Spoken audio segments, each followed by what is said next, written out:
உன்கிட்ட கேட்காம இப்படி திடீர்னு உன் வீட்டுக்கு வந்துட்டேன்னு நீ எதுவும் தப்பா எடுத்துக்கலையே? ஐயோ, அதெல்லாம் ஒண்ணும் இல்லம்மா. நீங்க வந்ததுல எனக்கு சந்தோஷம்தான். அன்னைக்கு கோவில்ல உன் ஃபோன் நம்பரை கேட்டு ஒரு பேப்பர்ல குறிச்சேன்லம்மா, அந்த பேப்பரை எங்கேயோ தெரியாம தொலைச்சிட்டமா. அதுக்கப்புறம் எப்படி உன்னை காண்டாக்ட் பண்றதுன்னு எனக்கு தெரியல.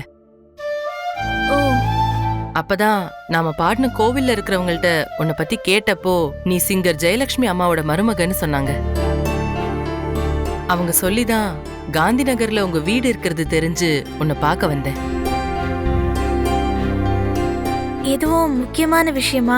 ஆமா பொன்னி, நாம அன்னைக்கு பாடின அதே கோவில்ல நாளைக்கு திரும்பவும் எங்களை பாட சொல்லிருக்காங்க. அதுக்கு நீயும் எங்க கூட சேர்ந்து பாடினா நல்லா இருக்கும்னு தோணுச்சு.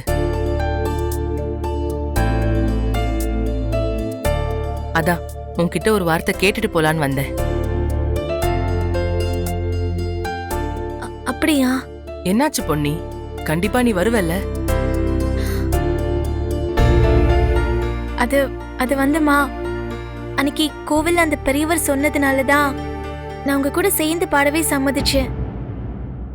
ஆனா தொடர்ந்து உங்க கூட பாடணுங்கிறது எந்த அளவுக்கு சரியா வரும்னு எனக்கு தெரியல.